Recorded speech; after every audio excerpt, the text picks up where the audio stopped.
Real world के मोअज़्ज़िज़ दोस्तों, मैं हूं माजिद मलिक और आप तमाम देखने और सुनने वालों को अस्सलाम वालेकुम। दोस्तों, दुनिया में 3 जगह ऐसी हैं जहां आप जिंदगी की असल हकीकत जान सकते हैं। हम क्या हैं, हमारी औकात क्या है, हमारी हसरतों, हमारी ख्वाहिशों और हमारी समाजी, मुआशरती और मुआशी तरक्की की हैसियत क्या है, और हमारी नफरतों, हमारी रकाबतों और हमारी दुश्मनियों की असल हकीकत क्या है।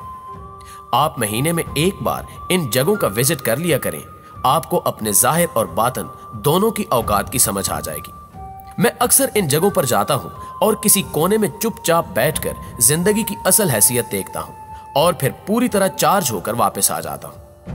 ये 3 जगह कब्रिस्तान, अस्पताल और जेल हैं।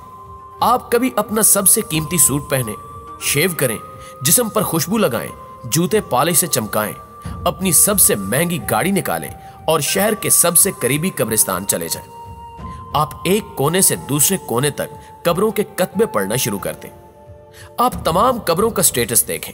आपको महसूस होगा कि इन कब्रों में सोए हुए ज्यादातर लोग स्टेटस के लिहाज से आपसे कहीं आगे थे। ये लोग आपसे ज्यादा महंगे सूट पहनते थे, दिन में 2 बार शेव करते थे, इनके पास ज्यादा महंगी परफ्यूम्स थी, ये अतालवी जूते खरीदते थे और इनके पास आपसे ज्यादा महंगी और लग्जरी गाड़ियां थी। लेकिन आज ये मट्टी में मिलकर मट्टी हो चुके हैं और कब्र का कतबा इनकी वाहिद शनाख्त रह गया है। आपको महसूस होगा ये लोग रुतबे, इख्तियार और तकब्बुर में भी आपसे बहुत आगे थे। मक्खियां भी इनकी नाक पर बैठने से पहले 100 बार सोचती थी।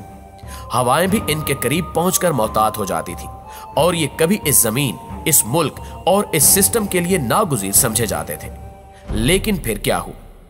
एक सांस इनके फेफड़ों से बाहर निकली और वापस जाने का रास्ता भूल गई, और इसके बाद ये लोग दूसरों के कंधों पर सफर करते हुए यहां पहुंचे और जिंदगी इन्हें फरामोश करके वापस लौट गई।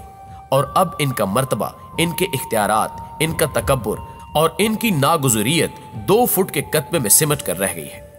आप कब्रिस्तान की किसी शिकस्ता कब्र के सिरहाने बैठ जाएं, अपने इर्द गिर्द फैली कब्रों पर नजर डालें और अपने आप से यह सवाल पूछें कि मेरे पास कितना वक्त बाकी बचा है। आपको इस सवाल के जवाब में तारीकी, सन्नाटा और बेबसी के सिवा कुछ नहीं मिलेगा। आप इसी तरह कभी कभी अस्पतालों का चक्कर भी लगा लिया करें। आपको वहां अपने जैसे सैकड़ों, हजारों लोग मिलेंगे। ये लोग भी चंद दिन, चंद घंटे पहले तक आपकी तरह दौड़ते, भागते, लपकते और शोर मचाते इंसान थे। ये भी आपकी तरह सोचते थे कि ये जमीन पर एड़ी रगड़ेंगे तो तेल के चश्मे फूट पड़ेंगे। इनका भी ख्याल था कि ये पांव मारकर जमीन दहला देंगे, और इनको भी ये गुमान था कि दुनिया का कोई वायरस, कोई जरासीम और कोई धात इन्हें नुकसान नहीं पहुंचा सकती। लेकिन फिर एक दिन जिंदगी इनके लिए अजाब बन गई। इनके पांव, इनके हाथ, इनकी आंखें, इनके कान, इनका जिगर, इनका दिल, इनका दिमाग और इनके गुर्दे इनके साथ बेवफाई कर गए, और ये अपने ठंडे गर्म मोहल्लों से निकलकर अस्पताल के बदबूदार कॉरिडोर्स के मुसाफिर बन गए। नाज़रीन ग्रामी, आप अस्पतालों की प्राइवेट वार्ड्स और महंगे प्राइवेट अस्पतालों का चक्कर जरूर लगाया करें। आपको वहां वो लोग मिलेंगे जो महंगे से महंगा डॉक्टर और कीमती से कीमती तरीन दवा खरीद सकते हैं, लेकिन इसके बावजूद ये बेबसी के आलम में अस्पतालों में पड़े हैं। क्योंकि इंसान डॉक्टर और दवा तो खरीद सकता है, लेकिन शिफा नहीं, और ये लोग कुदरत के इस कानून के कैदी बनकर अस्पतालों में पड़े हैं। आप मरीजों को देखें, फिर अपने आप को देखें, अल्लाह का शुक्र अदा करें और सेहत की इस मोहलत को मस्बत तरीके से इस्तेमाल करें। दोस्तों, आप जेलों का चक्कर भी लगाया करें। आपको वहां ऐसे सैकड़ों, हजारों लोग मिलेंगे जो कभी आपकी तरह आजाद फिरते थे। ये रात के 3 बजे कॉफी पीने निकल जाते थे। ये सर्दियों की यख ठंडी रातें अपने नरम और गर्म बिस्तर पर गुजारते थे। लेकिन ये किसी दिन अपने किसी हैवानी जज्बे के बहकावे में आ गए। ये किसी कमजोर लम्हे में बहक गए और तैश में, ऐश में या फिर खौफ में इनसे कोई ऐसी गलती सरजद हो गई जिसकी पादाश में ये लोग सलाखों के पीछे पहुंच गए, और अब ये जेल के मामूल के मुताबिक जिंदगी गुजारने पर मजबूर हैं। आप सजाए मौत के कैदियों से भी जरूर मिले। आपको उनसे मिलकर महसूस होगा कि हम लोग रकाबत के जज्बे को एक लम्हे का सुख देने के लिए, हम अपनी अना को गन्ने के रस का एक गिलास पिलाने के लिए, हम 1 मिनट के लिए अपनी नाक को दूसरों की नाकों से बुलंद रखने के लिए, और हम दूसरों की जिद को कुचलने के लिए बाज औकात ऐसी गलती कर बैठते हैं कि मौत भी हम पर तरस खाने से इनकार कर देती है, और हम जेल की सलाखें पकड़कर और अल्लाह से माफी मांग मांग कर दिन को रात और रात को दिन में ढलता हुआ देखते हैं, लेकिन हमारी सजा पूरी नहीं होती। नाज़रीन ग्रामी, आप जेल के कैदियों को सलाखों के पीछे खड़े होकर अपनी बीवियों को हसरतों से देखते हुए देखिए। आप इनकी कांपती हुई उन उंगलियों को देखिए जो अपने बच्चों के लमस को तरस गई हैं। आप इनके बेकरार पांव देखिए जिन्हें आजादी का एहसास चखे हुए कई बरस बीत गए हैं। और आप इनकी आंखों में तैरते हुए उन रत जगों की फसीलें भी देखिए जो उन्होंने अपनी गलती, अपनी कोताही और अपने जुर्म पर माफी मांग मांग कर उगाई है। लेकिन कुदरत ये फसल काटने पर राजी नहीं हो रही। आप इन लोगों को देखिए, अपने ऊपर निगाह डालिए और फिर ये सोचिए, आप पर भी दिन में ऐसे सैकड़ों हजारों कमजोर लम्हे आते हैं। आप भी लालच के बहकावे में आते हैं। आप भी गरूर और तकब्बुर के माउंट एवरेस्ट पर चढ़ जाते हैं। आप भी रकाबत के नरगे में आकर दूसरे लोगों की जिंदगियों को खेल बना लेते हैं। आप भी गैरत के सैराब में उलझकर दूसरों का खून पीने का फैसला करते हैं। और आप भी दूसरों के माल को अपना माल बनाने के मंसूबे बनाते हैं।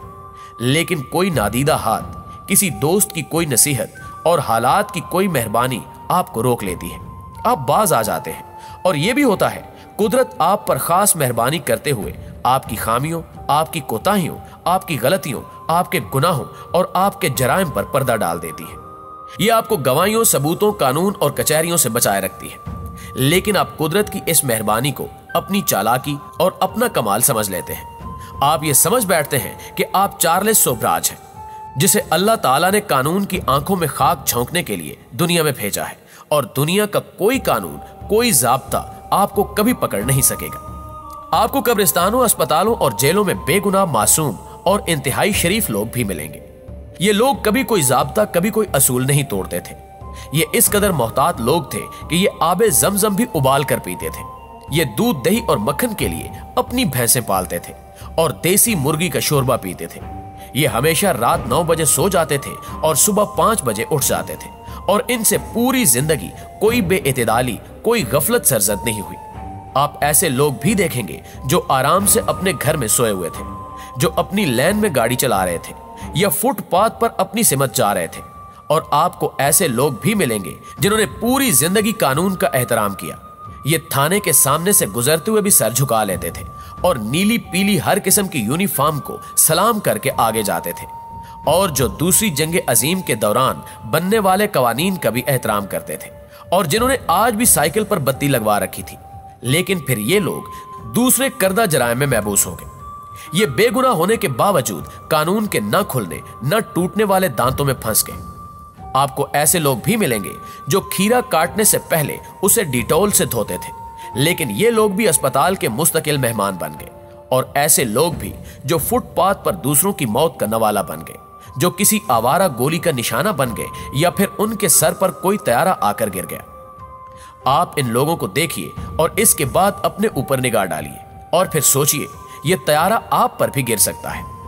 दूसरी लाइन से कोई गाड़ी उड़कर आपके मोटरसाइकिल, आपकी गाड़ी पर भी गिर सकती है। और डॉक्टर अचानक आपको भी कैंसर का मरीज डिक्लेयर कर सकते हैं। या फिर आपके दिल के अंदर भी अचानक दर्द की एक लहर उठ सकती है और आपको कलमा तक पढ़ने की मोहलत नहीं मिलती। ये सब कुछ हमारे साथ भी हो सकता है, ये हम भी हो सकते हैं। लिहाजा आइए अल्लाह ताला का शुक्र अदा करें और इस मोहलत, अल्लाह ताला की इस मेहरबानी पर उसका शुक्रिया अदा करें। और कभी कभी जेलों, अस्पतालों और कब्रिस्तानों में भी 1 घंटा गुजार लिया करें, क्योंकि ये 3 जगह ऐसी हैं जहां गए बगैर हमें जिंदगी की असल हकीकत, अपनी औकात और अल्लाह ताला की मेहरबानियों का अंदाजा नहीं हो सकता। जी तो मुअज़्ज़िज़ दोस्तों, आज की वीडियो में बस इतना ही। मुझे पूरी उम्मीद है कि आज की ये वीडियो आपको सोचने पर मजबूर कर देगी और आज से आपके सोचने का अंदाज बदल चुका होगा। अगर वाकई ऐसा है तो वीडियो को लाइक कीजिए और दीगर दोस्तों के साथ भी शेयर कर दीजिए। इंशाल्लाह आपसे मुलाकात होती है अगली वीडियो में। तब तक अपना ढेर सारा ख्याल रखिएगा। अल्लाह निगहबान।